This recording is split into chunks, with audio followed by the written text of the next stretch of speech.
voy a preguntar de sangre, cardiorrespiratorio y corazón. Entonces, por favor, esta es la última lección que vamos a ver. Estamos visto, unas de pasadita nada más. Y vamos a entrar a grupos sanguíneos y con eso terminamos. ¿Listo? De mi parte, mañana es día de los estudiantes, lo tienen libre. Yo pensaba terminarlo hoy, las prácticas, darles hoy, no voy a poder, mañana en la mañana les voy a dar. No quiero esforzarme, voy a estar hasta la noche trabajando y si no termino, pues entonces mañana en la mañana voy a continuar y a mediodía les voy a dar. Lo mismo que igual, porque el lunes tenemos que saber quiénes van a dar recuperatorio y quiénes no. ¿Ya? De todas maneras, los que se han aplazado no están con baja nota, están con 50 y 40. O sea, se puede compensar con una buena nota, si estudian bien, ¿ya? Entonces, por favor, estudien. Siempre cuando yo era estudiante me gustaba que me den, así como el doctor Toro. ¿Alguien ha pasado con él? El doctor Toro ya no pasa con nosotros, un excelente docente, pero sus exámenes eran así, era increíble, así era. Mi examencito era de unas cuantas diapositivas, él era del libro y así. Y lo siento mucho que no lea. Pero ahí se ve el esfuerzo, ahí se nota que ustedes leen, no es solamente copiarse, es imposible con tanto contenido. ¿Ya? Ahora les digo que estudien, por favor. Me he esforzado en darles lo más clarito posible. Cuando hablo con los docentes, les digo que yo les doy de las diapositivas así. ¿Cómo cuál? Me dicen, el libro tiene que ser, cualquiera diría así, pero el libro es muy grande. Todo el mundo se aplazaría así. Entonces, esto tiene el contenido, tiene la nacha que les va a servir, pero también que les va a dar buena nota, ¿no? ¿Alguna pregunta del examen? Y además para decir que nadie va a venir con su préstame tu corrector, nada de eso, ¿no es cierto? Todo el mundo tiene que venir con su propio corrector, pero no pueden, el mismo día están, no he traído corrector, qué increíble. Voy a ver quién se preocupó. Bien, entonces, a los que no han venido, o por los que han venido, pero vamos a volver a repasar rápidamente esto porque hemos avanzado. Sígame con el cursor, por favor. La protrombina es el elemento principal. La protrombina en nuestro estudio es el elemento principal. La protrombina prácticamente va a originar la coagulación, porque los dos, tanto la vía extrínseca e intrínseca, van a converger en el activador para convertir la protrombina en trombina. Y la trombina es la que va a convertir el fibrinógeno en fibrina y la fibrina va a convertir coágulo. Esto siempre se da en nuestro. Ahora, el coágulo se forma siempre y cuando las dos vías trabajen. No trabajan independientemente una de otra. Como les decía, cuando yo era estudiante todavía se pensaba que en la coagulación intravascular diseminada solamente trabajaba la vía intrínseca, pero no es así. Trabajan las dos vías. De manera que si en una vía falla un factor, no se coagula. Entonces, la coagulación tiene que estar por 100 puntos. Entonces hay que revisar las dos vías para ver si uno está sangrando, tenemos que revisar las dos vías. Entonces, un factor muy importante es el origen, la protrombina, que se va a convertir en trombina. Entonces, esta protrombina, que es el factor 2, se crea aquí en el hígado a partir de vegetales. Entonces, y el hígado a partir de la vitamina K, que es la que produce la vitamina K, es un elemento, es un cofactor importante. Sin eso no se producen estos tres factores de la coagulación que son importantísimos, y el que no sabe eso no lo ve, el factor 7, factor 9 y factor 10. O sea, y la protrombina, lógicamente, que es el 2, que no lo he puesto porque su nombre lo indica, protrombina, o sea, no hay forma, ¿no? Pero estos, ¿no es cierto? Fíjense que estamos abarcando la vía extrínseca y la vía intrínseca. Entonces, las dos vías tienen que ver con la vitamina K. Entonces, el hígado precisa la vitamina K para formar la protrombina. Si no hay protrombina, no hay coagulación. Entonces, y si no hay protrombina, puede ser ¿cuándo? Cuando no hay vitamina K. les he dicho ya que es muy frecuente, un 60-80% de sangrado en general se da a los niños y jóvenes porque son los que menos comen verduras y prefieren comer chucherías que al final va depletándose la vitamina K y produce sangrado. Entonces, lo primero, fisiológicamente, que uno conociendo ya la base fisiológica, tenemos que pensar siempre en la vitamina K. 3 factores importantísimos, aparte de la proteína, ¿cierto? Entonces tenemos que colocar intramuscular y con eso solucionamos, ¿ya? Esto es muy frecuente. Epistaxis en general, rara vez es por otra cosa, pero también se da por falta de von Willebrand, también hay cosas así raritas. Aquí tenemos la valoración. Estos dos laboratorios, el tiempo parcial activado, como plastina parcial TPTA y el TP, piden en todas partes. Esto se pide aquí, se pide en los segundos niveles, se pide en Guarayo, se pide donde sea. Es un laboratorio fácil y es tan importante para valorar qué parte de nuestra coagulación está mal. Porque si se dan cuenta, el TPTA o el tiempo parcial de tromboplastina activado, esto, nos va a ver el factor 8 y el factor 9 que son importantes. Factor de contacto 11 y 12 es poco probable. Estos dos son los que muy frecuentemente se alteran y todos se alteran, no hay coagulación. Y el tiempo de protrombina. Cuando no, el factor 7 activado y la protrombina. Entonces, los dos factores podemos ver con el tiempo de tromboplastina parcial activado y el tiempo de protrombina.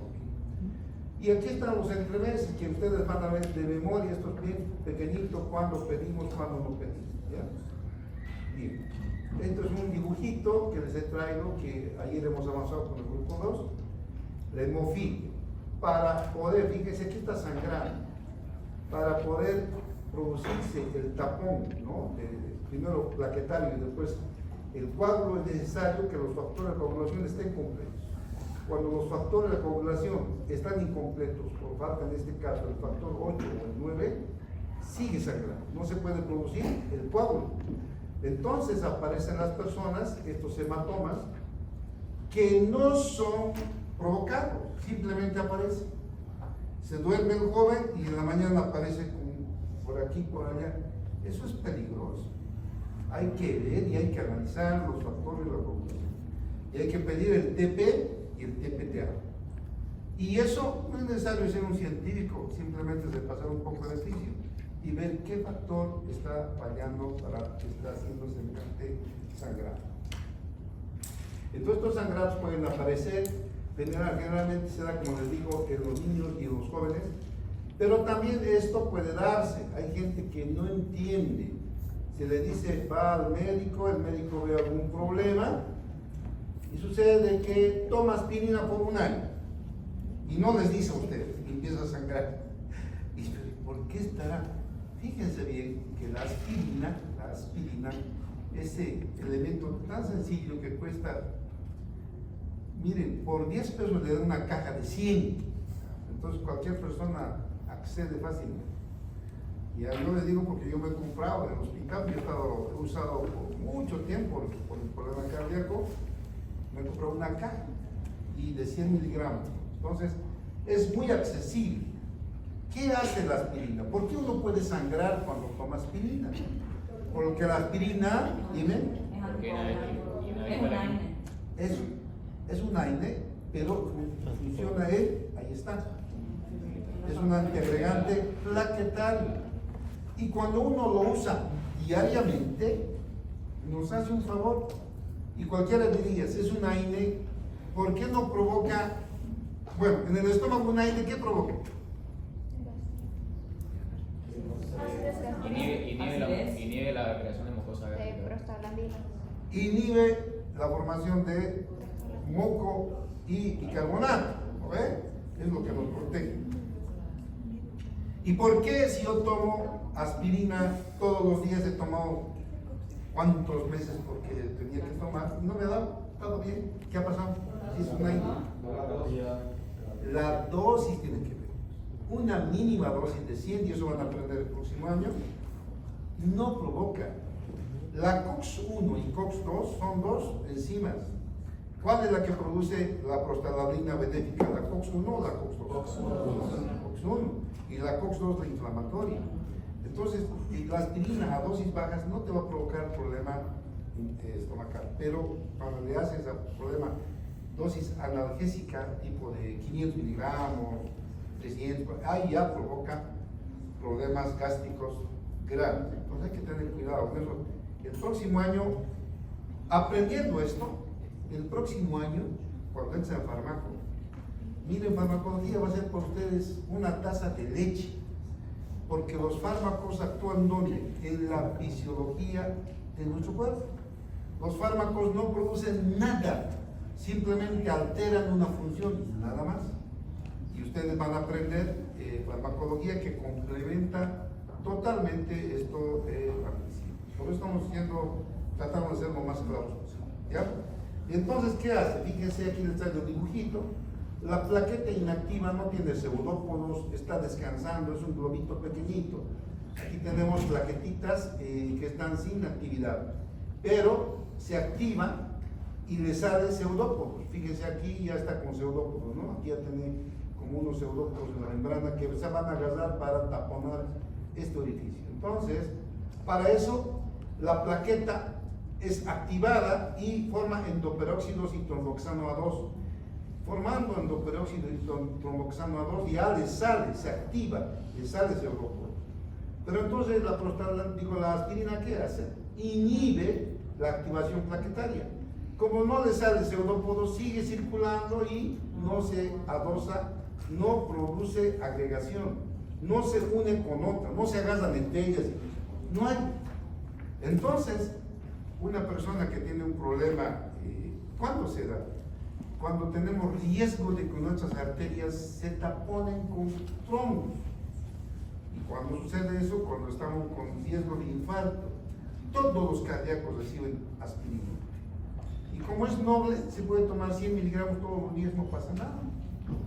Entonces yo tengo varios colegas que toman su aspirina diario. No pasa nada. Estoy hablando de dosis bajas. ¿No? Entonces, uno protege. Aquí les he echado el dibujito, me voy a ver ahorita, aquí, ¿cierto?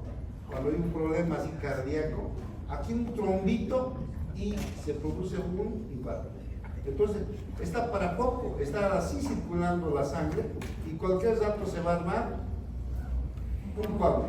Y empieza siempre con la agregación plaquetaria. Entonces, con la aspirina no pasa nada, circula normal. Y aquí está taponando. Con la aspirina no se forma el coágulo. Entonces, protege. Entonces, para eso, ¿ya? Entonces, volvamos atrás. Vamos a ver fisiológicamente la prevención de la coagulación de la sangre en el sistema vascular. Eso está en el guide, puedes repasar si quieres mayor profundidad. ¿Qué es lo que protege de una coagulación en el sistema arterial, en el sistema circulatorio? La tersura de la superficie endotelial y el glucocáliz del endotelio. La tersura quiere decir que es como un tobogán encerado el epitelio del endotelio, no tiene ninguna arista en la cual pueda activarse, agarrarse una plaqueta, se resbala directamente. Y tiene el glucocáliz. ¿Qué es el glucocáliz?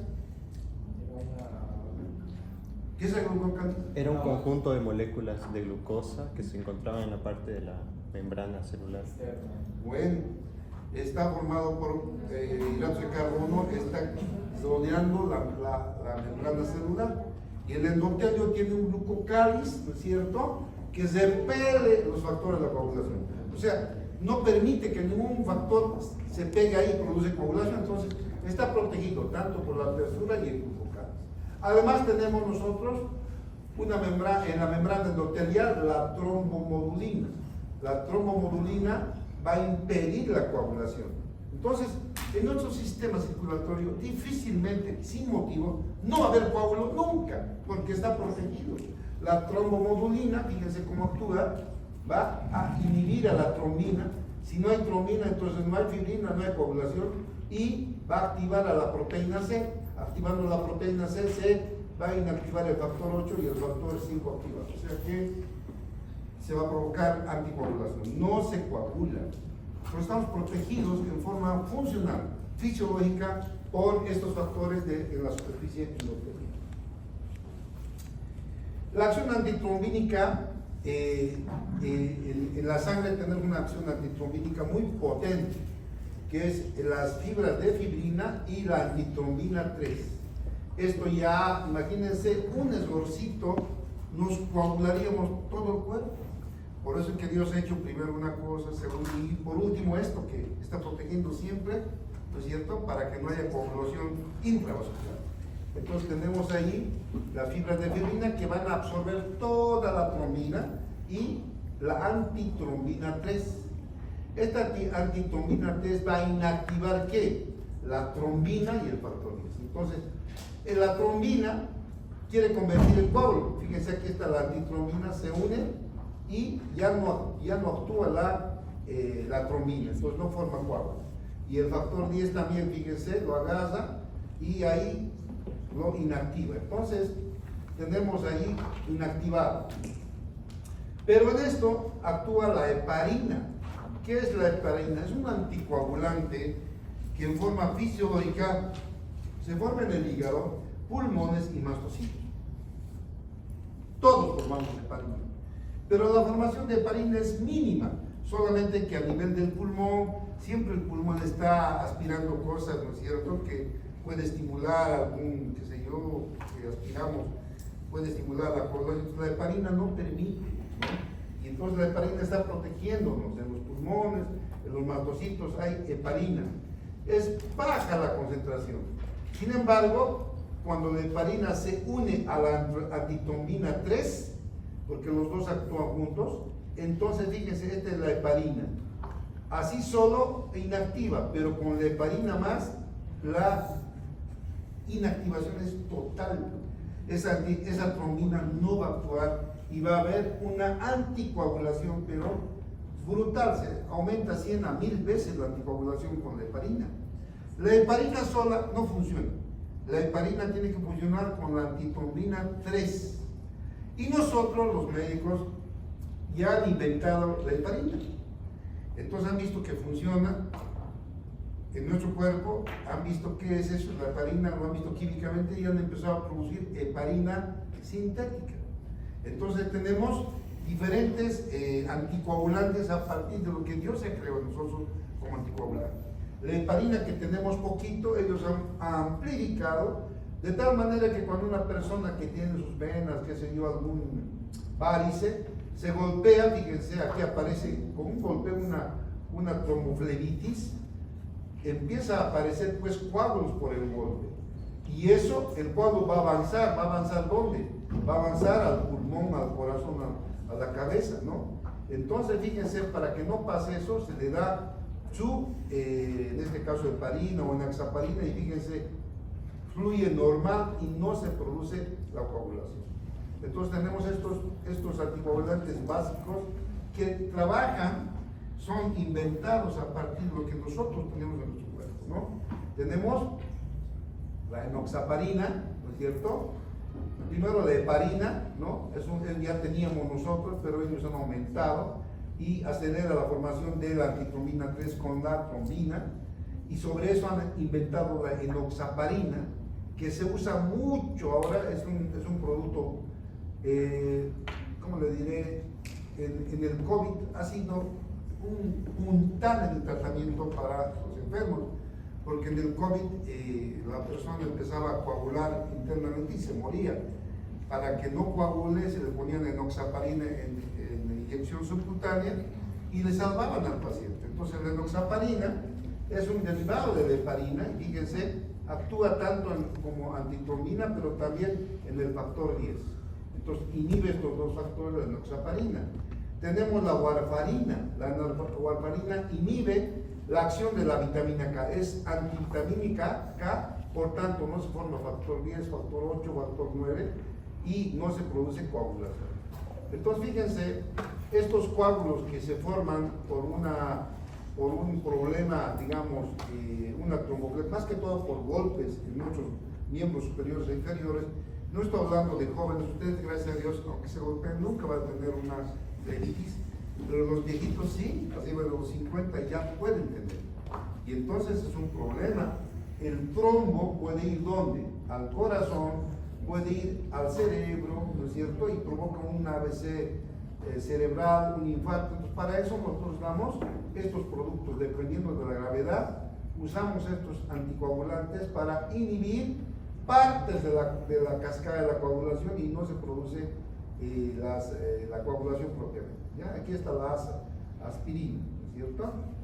Es solamente necesario para ver que la coagulación en forma natural tenemos la heparina, pero sobre eso nosotros hemos inventado la misma heparina y le hemos dado mayor proporción de acción. ¿Ya? ¿Alguna preguntita? Vamos a pasar al siguiente. Vamos a ver la lisis de los coágulos sanguíneos. Una vez que el coágulo se ha formado, tenemos un producto, porque hemos visto que no es cierto que el vaso sanguíneo, ¿dónde está mi? Un segundo. Quiero que entiendan una cosa.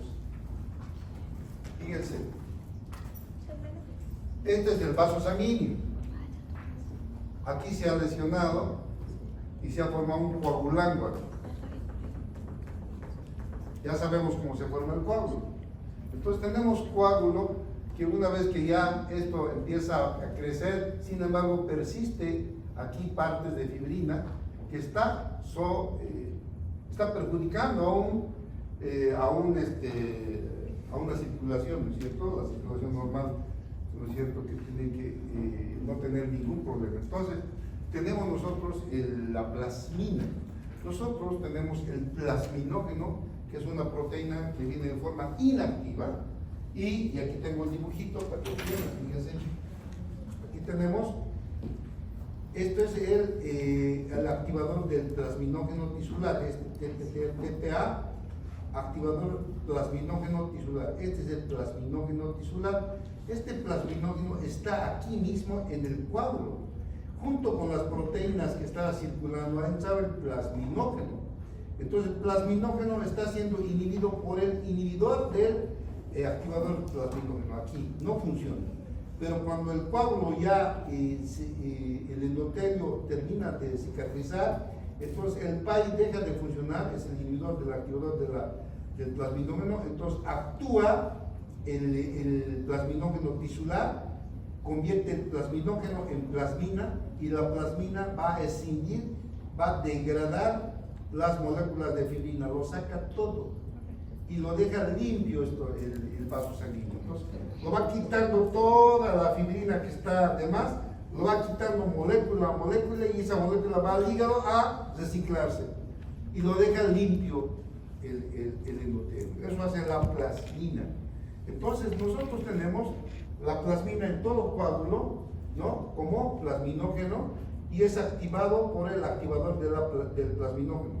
El activador del plasminógeno activa el plasminógeno a plasmina y la plasmina va a escindir el coágulo restante, lo va a volver en moléculas de fibrina que van a ir a ser reciclados en el hígado, ¿ya? Entonces eso está aquí el dibujito, aquí también está el esquema, ¿no?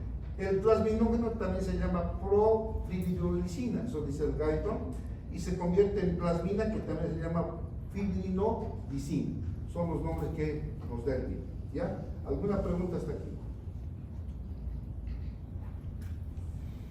Ya, ahora vamos a ir a los grupos sanguíneos. Grupos sanguíneos, esto va con lo que hemos avanzado de antígenos, anticuerpos, etc., ¿no? Fíjense, los glóbulos rojos tienen sus propios antígenos. Antes, cuando no había transfusiones, no ha faltado uno que empezó a transfundir. Siempre ha habido, ustedes vayan a la historia de la medicina, creo que aquí, no sé si llevan esta materia, pero es interesante cómo no falta un hombre que bueno, la mujer se moría con la petaca así porque no podía salir del bebé. He dicho, ¿qué tal si lo abro? Y lo ha abierto con un cuchillo, ha hecho la primera cesárea en vivo. Y después ya ha empezado, y ha ido avanzando todo en la medicina. Y Antes han transfundido, primero han hecho, hay un tipo que ha transfundido en animales y se coagulaba, después ha logrado anticoagular y se morían. Y luego se han dado cuenta que los glóbulos rojos tienen antígenos en su membrana celular. Entonces fíjense, los glóbulos rojos tienen dos sistemas de antigenicidad, el sistema ABO y el sistema RH. El sistema ABO y el sistema RH. Entonces, ¿qué son estos sistemas de antígenos, sistemas ABO y RH? En la membrana tenemos antígenos, por ejemplo, este grupo A tiene antígeno A, el grupo B tiene antígeno B, el grupo AB tiene los dos antígenos y el grupo O no tiene antígenos. El grupo más difícil de conseguir es este, AB. Y el grupo más fácil de conseguir es el pelón, el O. Que ahorita deben tener, ahorita el 80%, si no el 90%, tal vez todos tienen O. AB, ¿quién tiene? Levante la mano, vamos a ver el noble que le va a sacar sangre. Para cualquier persona va a anotar su número. No hay grupo AB. Cuando hay que transfundir AB, buscamos AB y no hay.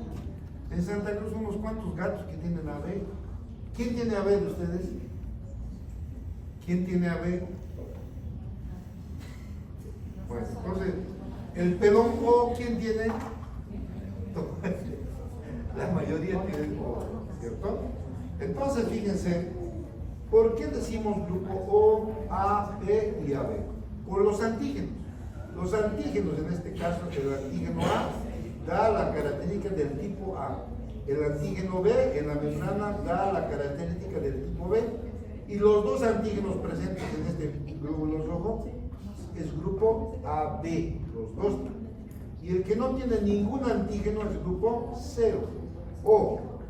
¿Ya? Entonces, eso que está entendido. Aquí tenemos los grupos sanguíneos, ¿no? A, B, AB y C. Los antígenos que le dan el tipo. El A tiene el antígeno A, el B tiene el antígeno B, AB los dos antígenos y el O ninguno.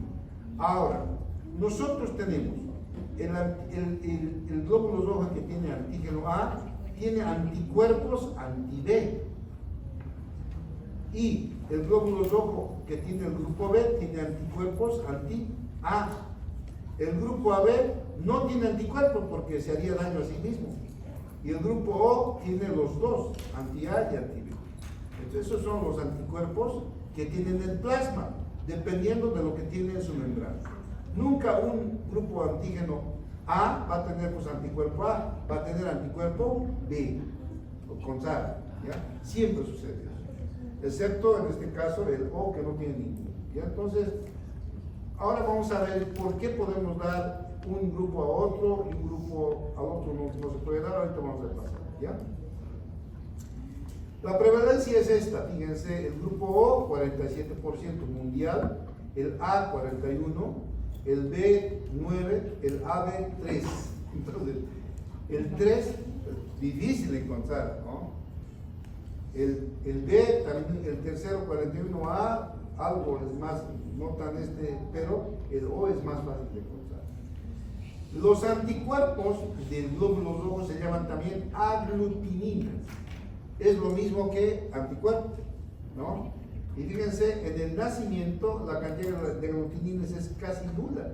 Aquí tenemos la edad de la persona al nacer, a los 10 años, 20 años. Entonces fíjense cómo las aglutininas crecen conforme pasa el tiempo. A los 10 años ya tienen cualquier cantidad de aglutininas. Ustedes están por aquí, ¿no? O sea, ustedes tienen cualquier cantidad de aglutininas en su cuerpo. Yo tengo menos. O sea, se va bajando conforme pasa el tiempo. Entonces, cuando uno es joven es más reactivo a una transfusión, hay que tener cuidado. Por eso es muy importante ahora saber de qué tipo de sangre es uno. Porque vamos a ver, ¿qué pasó?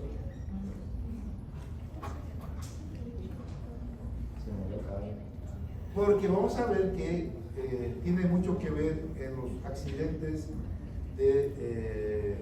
vasculares que pasan, ¿ya? Y aquí tenemos los dibujitos, ¿no?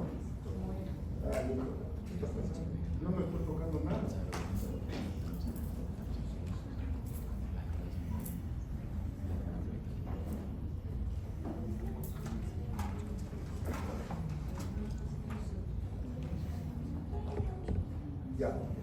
entiendan.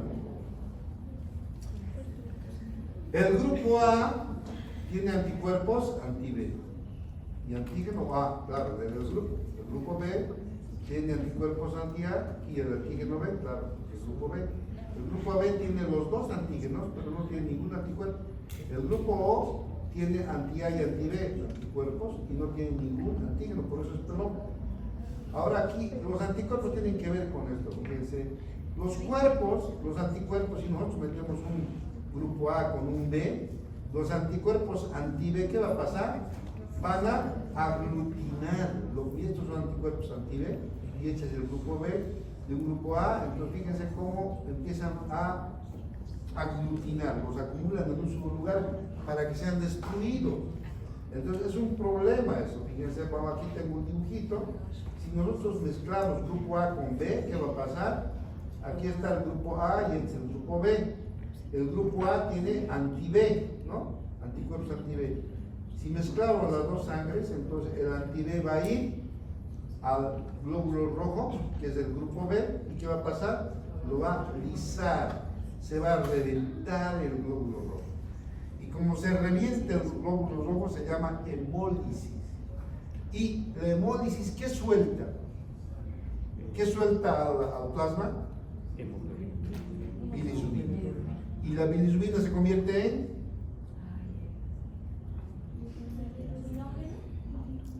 no, la bilisubina, bueno, cuando hay aumento de bilisubina se llama ictericia, ¿ya? Hemos dicho bilisubina directa e indirecta, ¿lo ves? Ya hemos avanzado. La persona se vuelve amarilla. Se vuelve amarilla, ¿por qué? Porque está hemolizando. Por eso cuando una persona la ves amarilla, pálida sobre eso con ictericia amarilla, está hemolizando. Está hemolizando. Sus glóbulos están reventando, por eso está amarillo. ¿Qué quieres preguntar? Sí. En caso de que mezclemos sangre, por ejemplo, ¿qué podríamos hacer para salvar a la gestación?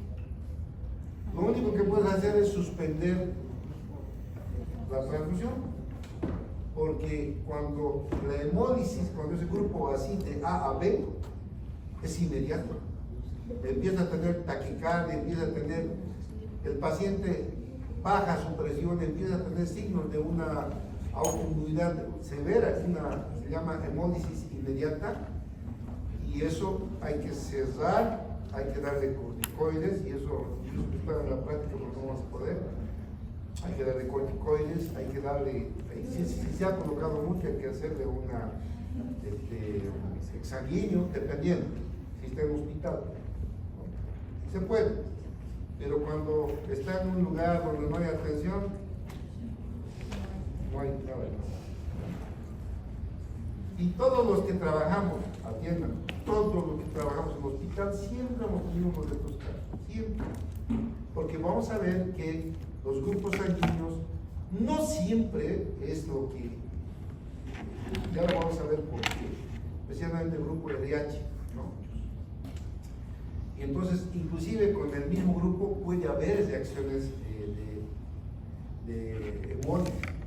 Por eso hay que tener mucho cuidado, hermano. ¿Alguna pregunta? Bien, puede haber hemólisis aguda, ¿no? El complemento se activa, revienta y hay hemólisis, o puede haber una hemólisis de tardar. Los dos pueden darse dependiendo de si la incompletividad es total o es parcial. Eso lo van a ver el próximo año. Pero yo les he mencionado algo para que distingan un poco eso. Aquí tenemos cómo se tipifica el grupo de sangre. Si pongo un grupo A a un grupo A, perdón, si pongo un grupo O, sangre tipo O a un grupo A, no produce nada. O a un grupo B no produce nada, no aglutina nada, no aglutina, vamos a poner aquí con una plumita. Entonces, no hay aglutinación, ninguna aglutinación aquí, no hay aglutinación. Pero si pongo un grupo A un grupo A no hay nada, pero a un grupo B, entonces va a aglutinar, entonces hay aglutinación. Si pongo un grupo B a un grupo A, va a haber aglutinación porque tiene anticuerpos anti-B, entonces, pero en grupo A no. Y si pongo AB va a aglutinar tanto el A como el B, porque el AB tiene los dos anticuerpos. Entonces, va a haber aglutinación en ambos casos. De esa forma podemos distinguir qué grupo de sangre es el que estamos tratando, ¿ya? Y eso nos sirve para poder, bueno, ustedes no tanto los laboratoristas, porque ustedes simplemente dan qué grupo y listo, ellos tienen que preocuparse de distinguir, porque la falla de ellos es fatal, no puede haber. Por eso hay una especialidad que se llama hemato, se dedican solo a la sangre. Ustedes van a hacer, qué sé yo, cada uno será pues una especialidad diferente. Pero estamos hablando a nivel general, ¿ya? ¿Alguna pregunta hasta aquí? Ya, vamos a ver el grupo RH. El RH es otro antígeno, ¿no es cierto?, que está también en los glóbulos rojos. Fíjense, una persona puede ser RH positivo porque tiene los antígenos RH en su membrana, y una persona es RH negativo cuando su glóbulo rojo es pelón, no tiene ningún antígeno. Entonces hay RH positivo con el antígeno y hay RH negativo sin ningún antígeno. Y obviamente el RH negativo va a producir anticuerpos anti-RH y el RH positivo no va a producir ninguno, ¿ya? Entonces aquí viene el gran problema que nosotros tenemos en el hospital, siempre. Y estamos peleando todos los años con este problema del antígeno RH. Porque de ustedes, ¿quiénes son negativos? Levanten la mano. 1, 2, mujeres. Mujeres. Moara. Moara es negativo. Moara, ¿dónde está Moara? No vino. Entonces tiene que cuidarse, Moara debía estar aquí porque la mujer es RH negativa. Difícil pues que consiga un Canva RH negativo. No hay, todos estos individuos son positivos. Pablo, eres positivo. Es difícil. Y vamos a ver el problema que puede haber, porque la mujer se embaraza normal, el problema es el fetito que va a sufrir, ¿no es cierto? Y ahora vamos a comprender por qué el feto muere cuando una mujer RH negativo se embaraza de un hombre RH positivo. Bien, entonces, vamos a aprender qué es el RH primero. Entonces, el RH es un antígeno en la membrana de los glóbulos rojos. Ahora, tiene a ver con el profesor, vamos a seguir. En la membrana tenemos estos tipos de antígeno RH. Antígeno D, antígeno E, antígeno C, antígeno E, antígeno C. D mayúscula, D minúscula, E mayúscula, E minúscula, C mayúscula, C minúscula. De estos antígenos RH, los más importantes, los que están en el 99% son el antígeno D y el C. Estos dos son, ¿ya? Por eso, como el antígeno D está prácticamente en el 100%, aunque también estos pueden tener, pero el antígeno D es el que está o no está en los glóbulos rojos, se ha tomado en cuenta que todo el que tiene antígeno D es RH positivo. Y el que tiene antígeno E, C y tiene antígeno D es D, no sé, nada que ver. El antígeno D es el preponderante, el antígeno D es el que más reacciones cruzadas tiene. Los otros antígenos tienen, pero de vez en cuando. En cambio, el antígeno D, el RHD, es el que sí o sí va a dar hasta muerte en el paciente. Por tanto, ya los hematólogos y los libros se han puesto de acuerdo que aunque nosotros tenemos 6 tipos frecuentes de RH, que son 6 tipos, solamente el factor D y el C son los más frecuentes a tomar en cuenta. Los otros no han provocado nunca muerte, excepto algún RAS, nada más, y se ha visto que era diferente, pero nada más. En cambio, el antígeno D es el RH, ¿ya? Entonces, sabiendo eso, vamos a pasar a esto. Fíjense, aquí tenemos un antígeno D normal, que prácticamente está cubriendo toda el glóbulo rojo. Y un antígeno D que también tiene, pero no está cubriendo toda la membrana. Estos antígenos D es débil y obviamente la respuesta que va a tener también va a ser débil. Cuando haya una incompatibilidad van a reventar, pero no todos. En cambio, estos van a dar una isomerización fatal. Estos van a reventar una lisis vascular, lisis de glóbulos rojos total, dependiendo del del epítopo en este caso, la gravedad cuando hay mezcla de incompatibilidad. Y entonces fíjense, aquí tenemos un antígeno D que nos da el RH y aquí está en forma de cruz negra, ¿no? Entonces tenemos A, RH negativo porque no tiene ningún antígeno RH. En cambio aquí tenemos el mismo A, porque el A es el azulito, es el antígeno del azulito, pero aquí tenemos el antígeno negro, que es el antígeno D, anti-D, que es el RH. Y como tiene presencia de antígeno D, entonces tenemos RH positivo, A, RH positivo. En este caso B, RH negativo, porque no tiene ningún antígeno D. Pero aquí tiene antígeno D, por tanto B, RH positivo. Igual a B, ¿no es cierto? Sin antígeno D, y con antígeno D, RH positivo. Y el O es negativo cuando no tiene nada, y cuando tiene O con su antígeno D, es RH positivo, ¿ya? Entonces, este tipo de antígeno tiene una prevalencia, fíjense,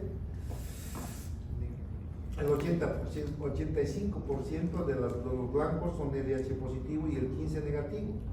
La raza negra americana, el 95% tiene RH positivo y los negros africanos, el 100% es de raza, perdón, es de RH, ¿ya? Entonces es un problema el RH negativo. Sin embargo, está ahí. Ya en genética van a estudiar por qué uno recibe de sus padres. Seguramente ellos tienen tendencia siempre RH negativo y ellos al heredar pueden heredar a sus hijos. Ahora no es nada malo si nosotros sabemos tratar. Especialmente la mujer RH negativa tiene que cuidarse. Y como Moahara es negativa, debería estar aquí, ¿no? Estoy grabando. Para cuidarse, pero lamentablemente no. Ya, sigamos. Ya sabemos, ya se Vamos a ver la incompatibilidad del grupo LH, que es la que nos más dolor de cabeza. La incompatibilidad ABO también es, pero nunca nos da semejantes muertes. La muerte que da el hospital es por incompatibilidad LH. No tanto, ABO también puede ser, no digo que no, pero no es frecuente como esta. Entonces fíjense, ¿qué pasa en la incompatibilidad LH? Sucede que la mamá, vamos a ir aquí, fíjense aquí, ¿no? Esta es una madre, Moara. Ya ha tenido de aquí a 5 años, hemos dicho, no ahora, de aquí a 5 años. De aquí a 5 años se ha embarazado con un RH positivo y ella es negativo. Entonces, ¿qué pasa? El bebito, ¿no? Por genética adquiere los RH de su papá, los antígenos paternos. Entonces el bebé es RH positivo, pero ella es negativa. Entonces, ¿qué pasa? El bebé está gestándose y en el primer trimestre ya empieza a pasar la placenta a los 28 días, 32 semanas, 28 semanas, 32 semanas, y hay pasaje ya. Entonces la placenta permite, ¿no?, el pasaje del medio interno del plasma sanguíneo al feto. Entonces ahí se mezcla. La madre reconoce los anticuerpos LH, o sea, más bien LH positivos. ¿Y qué creen que hace la madre? Va a crear anticuerpos anti-LH. Pero está creando, ustedes saben que la mamá agarra el antígeno y lo estudia y va haciendo la memoria, ¿no? Entonces, como en ese caso recién lo está estudiando, el bebé está creciendo, 4 meses, 5 meses, pero empieza a aumentar los anticuerpos ya. Anticuerpos anti-RH. El bebé nace normal. El primer embarazo de una mujer RH negativo es un niño normal, no pasa nada. Pero se la tiene jurada al segundo, está listo el segundo. ¿Por qué? Porque ya la memoria tiene anticuerpos anti-RH. Entonces cuando el bebé se introduce de nuevo pasa esto, fíjense. Aquí tengo un dibujito, aquí, ¿no? Aquí tengo el primer bebé normal, pero y aquí se creó anticuerpos anti-RH, ¿no? Anti-RH. El segundo bebé pasa ya los anticuerpos a partir de los 28 semanas del primer trimestre y empiezan a pasar los anticuerpos anti-RH de anti-RH, ¿no? ¿Y qué creen que va a hacer? Va a haber lisis de los glóbulos rojos intraútero. Ese bebé no va a llegar a feto adulto, a feto maduro. Ese feto al tercer, cuarto mes se va a morir ahí de anemia. Se va a reventar todos sus glóbulos rojos con RH positivo, porque la mamá va a pasar todos esos anticuerpos al feto y lo va a matar. Los niños no son viables, el segundo niño no es viable, ¿no? Por eso es que toda mujer que es RH negativa tiene que hacer su vacuna, y eso, como digo, tiene que saber eso. Una estudiante de medicina tendría que saber. ¿Y quién sabe cómo es la vacuna? El que me diga cómo es la vacuna de esto, que no es igual como la vacuna que hemos aprendido. Ahorita les voy a preguntar, tienen que ya nomás captar, y el que me diga la razón, le voy a aumentar un punto. O sea que muy atentos, ¿ya? Entonces volvamos aquí. Fíjense, aquí tenemos, esta es la placenta, ¿no? El problema es que la placenta tiene un transportador por los anticuerpos anti-D. Aquí está la mamá ya habiendo formado en el segundo hijo anticuerpos anti-D, anti-RH, y con el transportador, fíjense que el transportador lo transporta el anticuerpo al feto.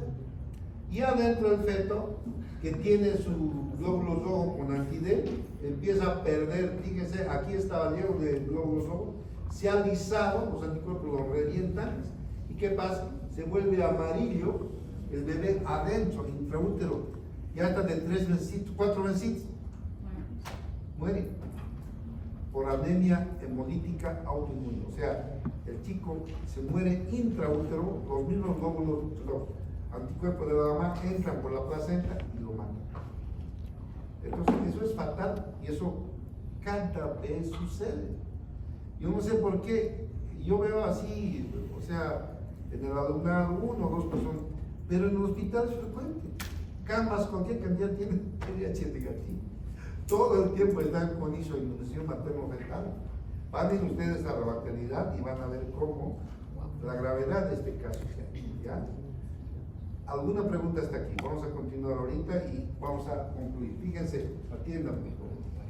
Entonces, aquí está el bebé, pasa la sangre, los eritrocitos son RH positivo y la madre crea anti-RH positivo, anticuerpos anti-RH, ¿no? En el segundo embarazo, el pobre bebé que no tiene parte ni suerte recibe los anticuerpos y empieza a morir el bebé. No nace el bebé. Entonces, ¿qué vamos a hacer nosotros? Ahora atiendan, por favor. Hacemos esto, atiendan. Fíjense, esta es la madre RHD. Y este es el primer padre, este es RHD negativo, la mamá, ¿no? Y este es el primer bebé RHD positivo. Entonces, el bebé ha nacido normal porque no ha tenido contacto, pero ya ha pasado la sangre, su sangre RH positivo, ya ha pasado una muestra a la madre. La madre crea anticuerpos anti-D, pero no le alcanza a matar. Él ha madurado y sale el nacimiento. El segundo bebé entra, el segundo bebé es RH, pues del mismo papá es el hermanito, pero la mamá ya tiene anticuerpos anti-D. Por tanto, a partir del 28 semana entra el bebé y empieza a matarlo. Y este bebé va a morir, ¿no? Vamos a poner así. El bebé no va a vivir, este bebé va a morir intraútero, ¿no? ¿Y qué hacemos nosotros? Fíjense esto. Esto es el tratamiento.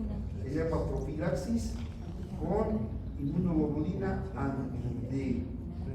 El que me diga cómo funciona, le aumento un punto. Un puntito. A ver, primero la mujer, después el garoto. Ya, yo siento que la vacuna tiene que inhibir los antígenos anti-D porque estos son los que tienen la memoria y se han replicado, ya que la mamá en el primer embarazo ha creado anticuerpos. Ya. ¿Y cómo inhibe?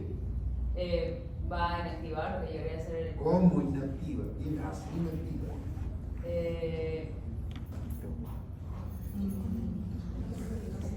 Eso sabemos por inmunidad. Dime, garoto, si sabes algo mejor. Dime, estimado. Dime, Franco de Víctor. Atienda, por favor. Es que la IgD, o sea, la IgD es producida por los mastocitos, y entonces sería más que todo como una inhibición de estas células para que no busquen ese IgD, por ende ya no haya inmunidad. No. En la profilaxis no es funcional eso, no lo tiene la mujer. Le metemos la inyección, nosotros le colocamos. No sale los mastocitos, nada, todo hay anticuerpos anti de la mamá. Pero cuando nosotros le hacemos la profilaxis antes de que se embarace y después cuando está en la el primer trimestre también se hace la profilaxis. ¿Qué le metemos? Fíjense ahí, ¿qué le han colocado? Inmunoglobulina D. Anti-D. ¿Cómo actúa la inmunoglobulina D para que no lo mate al bebé? ¿Cómo bloquea? ¿Qué hace? ¿Qué hace? Impide su crecimiento. Impide Su la proliferación. replicación. No se crece el anticuerpo. El cuerpo Sí. no se cría el anticuerpo con la chica. No se cree, ya tiene anticuerpos, ¿no? No tienes. Este no. A ver, Vivi, ¿No lo estaría inhibiendo por competición? ¿por qué? Por competición, tipo llegar a bloquear antes de que pueda alcanzar al bebé. Bloquea, o sea, fíjense, cuando una mamá, bueno, muy que está que la joven cuando una mamá se embaraza y sabe que es negativa, sabe que va a tener anticuerpos anti-D del bebito porque su marido es positivo y ella es negativa. Sabe, sí o sí va a pasar. Entonces pasa lo que dice la señorita Lía. Y también algo ha dicho el Garoto, por favor, a los dos, porque los dos estaban ahí. Aguantame a los dos de la Lía y a Garotillo. Lo que pasa es que se bloquea la formación de anticuerpos. ¿Por qué? Porque le metemos anti-D. El glóbulo, el bebito empieza, no suelta los glóbulos rojos. Más que todo cuando está el bebé ya por nacer, hay un contacto íntimo en el parto, ya sea en la cesárea o en el parto normal. El bebé suelta glóbulos rojos al torrente sanguíneo de la mamá. Esos glóbulos sanguíneos son positivos. Pero nosotros le colocamos anti-D. Entonces el glóbulo rojo sale y nuestro anti-D lo agarra. Antes de que estimule formación de anti-D. No llega a estimular anti-D. La mamá es como si fuera virgen en el sentido de formación de anticuerpos. No tiene anticuerpos anti-D. Entonces el segundo bebé normal también lo colocamos. Entonces puede tener 2, 3. Y yo tengo una familia que ha llegado a tener hasta 5 hijos normales. O sea que no es nada O sea que la mujer que es negativa en este caso y se embaraza, sí o sí tiene que hacer ese tratamiento sí mayor. o sí tiene que hacer. Entonces, Si la mujer no sabe, está lista. Porque ya se sensibiliza, ya no hay nada que hacer. ¿Verdad, doctor? Porque mira, antes varían por docena, ¿verdad? Con razón, ya de ellos. Lo peor si vienes de Beni. En Beni, solo mis colegas tienen 8 o 10 hermanos. Sí, que preguntar. No me escucho, no. ¿Qué pasaría si el hombre fuera Negativo. Negativo, no pasa nada. Negativo, Es igual, No. Si el hombre es Negativo y la mujer La mujer positivo. Ah, positivo, negativo. En ese caso, ¿Lo inyectan al hombre? no, porque es negativo. ¿Qué va a estimular? ¿No? No estimula anticuerpos. Negativo. Es pelón, no tiene. No tiene antígeno. No estimula. ¿Alguna otra pregunta? Ya, eso es, y eso está explicadito ahí en la teoría. Ustedes van a ver y les voy a pasar esto el día. Para completarlo todito, les voy a pasar mañana todo. Tanto cardio, el electro y esto. Entonces, este examen es un poco larguito. Pero también por favor estudien todo el tiempo. No estudien 1, 2 días antes con coca, los canvas, no es esa la forma. Estudien desde el sábado, domingo, ahora, hasta el martes termina. El martes hasta el viernes estudian, termina. Del viernes al lunes terminan y ya, 3 estudios, no es más. ¿Saben? ¿Listo?